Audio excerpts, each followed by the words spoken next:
Good morning. ஒரு company இவி transformation ஆகுது. எவ்வளோ டஃப்னு நீங்கள் இதை யோசிச்சு பாருங்க. டிவிஎஸ் மோட்டார் கம்பெனிக்கு இவி டிரான்ஸ்ஃபார்மேஷன் என்பது பெரிய சேலஞ்ச். ஓலா மாதிரி புதிய நிறுவனங்கள் இவி கம்பெனியாக ஆரம்பிப்பது ஈஸி. ஆனால் பல வருடங்கள் ICE, that is petrol engine மீது பில்டான ஒரு எஸ்டாப்ளிஷ்ட் கம்பெனி தன்னுடைய பெட்ரோல் என்ஜின் ஷேரை குறைத்து இவி செக்மெண்ட்ல growth பெறுவது ஒரு பெரிய சவால். ஏனென்றால் புதிய இவி பைக் லான்ச் பண்ணுவது சில நேரங்களில் தன்னோடவே உள்ள பெட்ரோல் என்ஜின் ப்ராடக்ட்டை கில் பண்ற மாதிரி ஆகிடும். இதனால இவி growth-ஐ புஷ் பண்ணணும். அதே நேரம் எக்ஸிஸ்டிங் பெட்ரோல் பைக் சேல்ஸ் கேனிபலைஸ் ஆகாமல் பேலன்ஸ் பண்ணணும். இதுதான் ரியல் டெஸ்ட். இதை சிறப்பாக செய்கிறார்கள். வணக்கம், டிவிஎஸ் மோட்டார் கம்பெனி பற்றி தான் பார்க்க போகிறோம். தனது பாரம்பரிய இன்டர்னல் கம்பஸ்ஷன் என்ஜின், அதான் இப்போ இருக்கிற பெட்ரோல் என்ஜின்ஸ் பலத்தை அப்பாச்சி, ஜூபிட்டரை தக்க வைத்துக் கொண்டே ஐக்யூப் இவி மூலம் மின்சார வாகன சந்தையில் ஒரு புதிய பாய்ச்சலை நிகழ்த்துகிறது. குறிப்பாக ஐக்யூபிஎஸ்டி வேரியண்டில் 5.3 கிலோவாட் அவர் பேட்டரியுடன் 212 கிலோமீட்டர் ரேஞ்சை வழங்குவது சந்தையில் கேம் சேஞ்சரா இருக்கு.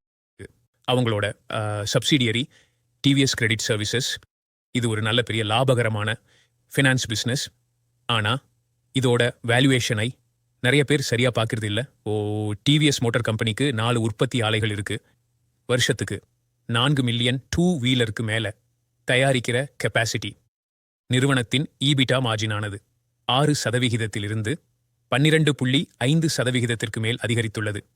இது செலவு கட்டுப்பாடு மற்றும் ஆபரேஷனல் எஃபிஷியன்சி மூலம் லாபத்தை இருமடங்காக உயர்த்தியதை காட்டுகிறது. எஃப்ஐஐ, அதாவது வெளிநாட்டு நிறுவன முதலீட்டாளர்கள் கிட்ட ஜூன் 2025 படி 21.48% ஸ்டேக் இருக்கு. மியூச்சுவல் ஃபண்ட்ஸ் மாதிரி உள்நாட்டு நிறுவனங்க கிட்டையும் கணிசமா இருக்கு. 15.16% வச்சிருக்காங்க. ஐசிஐசிஐ ப்ரூடென்ஷியல் மாதிரி பெரிய ஆளுங்க கூட 6.57% வச்சிருக்காங்க. அப்போ நிறைய பெரிய இன்வெஸ்டர்ஸ் நம்பி இருக்காங்கன்னு சொல்லலாம். Foreign institutional investors FIIs TVS பங்குகளில் முதலீட்டை அதிகரிப்பது அதன் ஃபியூச்சர் growth மீதான நம்பிக்கையின் சிக்னலாக பார்க்கப்படுகிறது. சரி, அவங்க பிஸ்னஸ் என்ன? அவங்க மெயினா 2 வீலர்ஸ் அண்ட் 3 வீலர்ஸ் தயாரிக்கிறாங்க, விற்கிறாங்க. இது தெரிஞ்சது தான். ஆனால் அவங்க எக்ஸ்பேன்ஷன் பிளான் என்ன? ஒரு முக்கியமான விஷயம், அவங்களோட இன்டர்நேஷனல் எக்ஸ்பேன்ஷன் பிளானோட ஆழம். எமில் ஃப்ரை கூட பார்ட்னர்ஷிப் போட்டு யூரோப்புக்கு போகிறதுங்கிறது வெறும் சேல்ஸ் சேனல் இல்லை. அது டிவிஎஸ்ஸா ஒரு குளோபல் பிராண்டா நிலை நிறுத்துறதுக்கான ஒரு லாங் டேர்ம் மூவ். அப்புறம் இந்த இவி சப்ளை செயினில் இருக்கிற சிக்கல்கள், குறிப்பாக சில நாடுகளை நம்பி இருக்க வேண்டிய நிலைமை. உதாரணத்துக்கு ரேர் எர்த் மேக்னெட்ஸ், இது போக போக ஒரு பெரிய தடையா மாறலாம். இது ஒரு அமைதியா வளர risk, quietly growing risk. TVS மோட்டார்ஸுக்கு ரேர் எலிமெண்ட்ஸ் பிரச்சனை தணிந்ததாலே சப்ளை செயினை மீண்டும் ஸ்டேபிள் ஆகும். அதே சமயம் ஜிஎஸ்டி விலை குறைப்பு என்கிற பெரிய அட்வான்டேஜ் நுகர்வோருக்கு நேரடி பலனாகி பைக் வாங்கும் டிமாண்ட் வேகம் எடுக்க வாய்ப்பு மிக அதிகம். இவங்க எமில் ஃப்ரை கூட போட்டிருக்கிற கூட்டணி யூரோப் எக்ஸ்பேன்ஷனுக்கு உதவும். இந்த மாற்றத்தை நிர்வாகம் எப்படி பார்க்குது? எலக்ட்ரிக் வெஹிக்கிள்ஸ் தான் எதிர்காலம்ங்கிறதுல மேனேஜ்மெண்ட் ரொம்ப தெளிவாக இருக்காங்க. அவங்க கம்பெனியை ஒரு ட்ரெடிஷ்னல் ஆட்டோமேக்கர்ல இருந்து ஒரு மொபிலிட்டி சொல்யூஷன்ஸ் ப்ரொவைடரா மாற்ற நினைக்கிறாங்க. அவங்களோட இந்த மல்டி ஃபியூல் பைப்லைன், இவி, சிஎன்ஜி, ஹைட்ரஜன் கான்செப்ட்ஸ் கூட இருக்கு. சரியா? ஒர்க் அவுட் ஆச்சுன்னா அது ஐசிஇ என்ஜின் மேலே மட்டும் இருக்கிற ரிஸ்கை குறைக்கும், மார்ஜின்ஸை இம்ப்ரூவ் பண்ணும், இன்வெஸ்டர்ஸ் கிட்ட இருந்து நல்ல வேல்யூவேஷனும் கிடைக்கும். நம்ம டிவிஎஸ் மோட்டார் கம்பெனியை பற்றி இன்னொன்று ஆழமாக பார்க்கலாம்னு இருக்கோம்.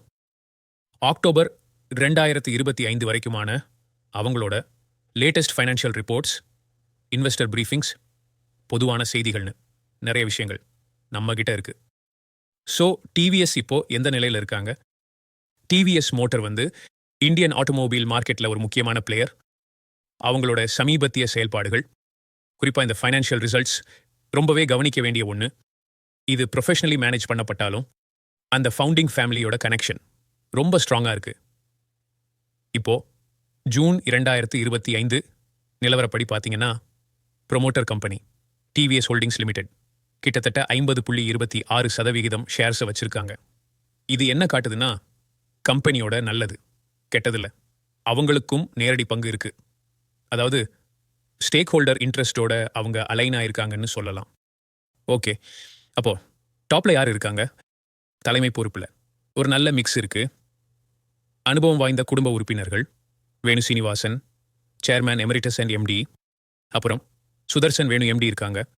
அதே சமயம் குளோபல் எக்ஸ்பர்ட்டான பேராசிரியர் சர் ரால்ஃப் டீட்டர் ஸ்பெத் சேர்மனாக இருக்கார். ஸோ இது ஒரு பேலன்ஸ்ட் அப்ரோச் மாதிரி.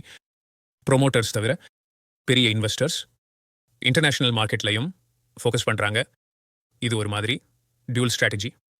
ஐசி இருக்கு, ஈவியும் இருக்கு. அவங்களோட போட்டி வலிமை, அதாவது மோஅட் எதை சொல்லுவீங்க? அன்டவுட்டட்லி பல வருஷமாக அவங்க உருவாக்கின பிராண்ட் வேல்யூ, அப்புறம் அவங்களோட பெரிய டிஸ்ட்ரிபியூஷன் நெட்வொர்க், வியூ, குவாலிட்டி, பர்ஃபார்மன்ஸ்னு ஒரு பேர் இருக்கு. இந்த பிஸ்னஸ் வந்து ரா மெட்டீரியல்ஸை எவ்வளோ சார்ந்து இருக்கு? இது ரொம்பவே சார்ந்து இருக்கு. ஸ்டீல், அலுமினியம், ரப்பர் மாதிரி பொருட்களோட விலை ஏறுனா இறங்குனா அது நேரடியாக அவங்களோட மார்ஜின்ஸை பாதிக்கும். அது மட்டும் இல்லை, டூ வீலர் இண்டஸ்ட்ரியே கொஞ்சம் சைக்ளிக்கல் தான். அதாவது பொதுவாக பொருளாதாரம் எப்படி இருக்கு, மழை எப்படி பெய்யுது, கிராமப்புற தேவைக்கு பண்டிகை சீசன் எப்படி இருக்குன்னு பல விஷயங்கள் சேல்ஸாக பாதிக்கும்.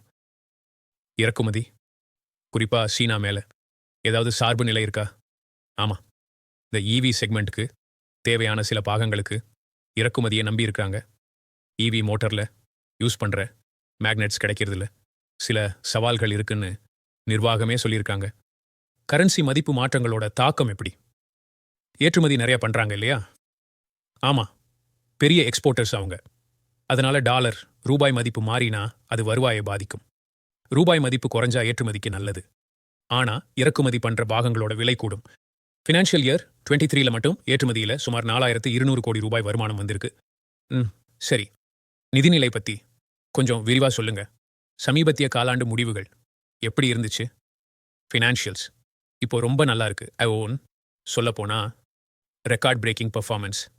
ஃபினான்ஷியல் இயர் 26ஓட 2வது குவார்ட்டரில் Q2 ஃபினான்ஷியல் இயர் 26 அவங்க ஹையஸ்ட் எவர் குவார்ட்டர்லி ரிசல்ட்ஸ்னு கொடுத்துருக்காங்க. ஸோ ஆப்ரேஷன்ஸ்லேருந்து வர்ற வருமானம் போன வருஷத்தை விட 25.5% அதிகம், 14,051 கோடி ரூபாய்.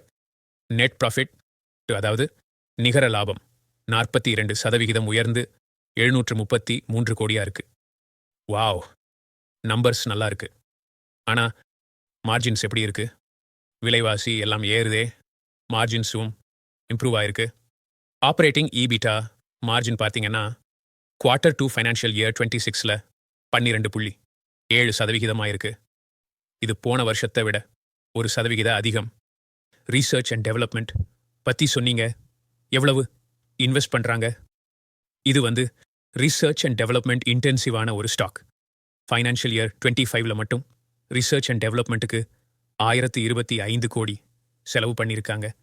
இது போன வருஷத்தை விட 59% அதிகம். மூலதன செலவு ஃபினான்ஷியல் இயர் 25க்கு கேபெக்ஸின் முதலீடுகளுக்கு சுமார் 2600 கோடி ஒதுக்கியிருக்காங்க. இதில் பாதி கெப்பாசிட்டி எக்ஸ்பேன்ஷனுக்கு, மீதி வந்து புது ப்ராடக்ட் டெவலப்மெண்ட், லான்ச், அப்புறம் டிவிஎஸ் கிரெடிட், நாட்டன் மாதிரி சப்சிடியரிஸில் இன்வெஸ்ட் பண்ணுவாங்க. டிவிஎஸ் எக்ஸலோட இவி வெர்ஷன், இல்லை ஜூபிட்டரில் சிஎன்ஜி வேரியண்ட், அப்புறம் ஒரு புது ஜூபிட்டர் எலக்ட்ரிக் மாடல்னு. ஓஹோ, அப்போ மாற்று எரிபொருள் இவி விரிவாக்கம்னு தெளிவாக இருக்காங்க.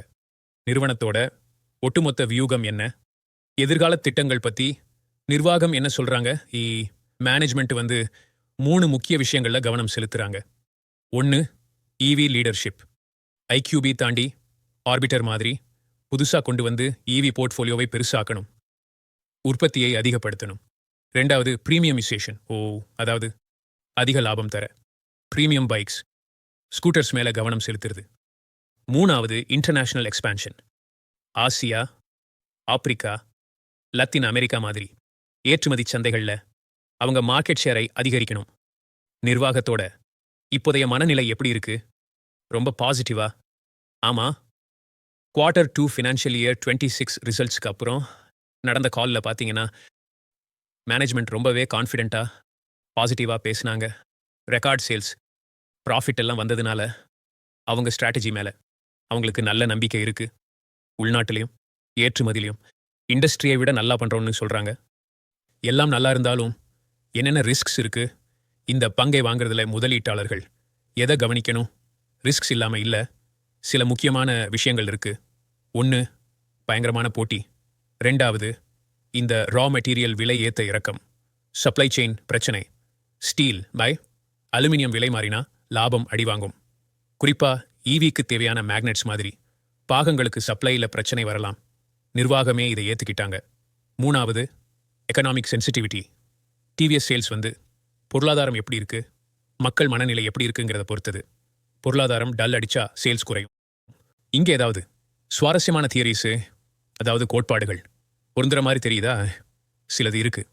உதாரணத்துக்கு பெரேட்டோ கொள்கை, 80-20 ரூல் மாதிரி, அப்பாச்சி, ஜூபிட்டர், ஐக்யூப் மாதிரி சில முக்கியமான ப்ராடக்ட்ஸ் தான் அவங்க வருமானத்திலையும் லாபத்திலையும் பெரும் பங்கு வகிக்குது.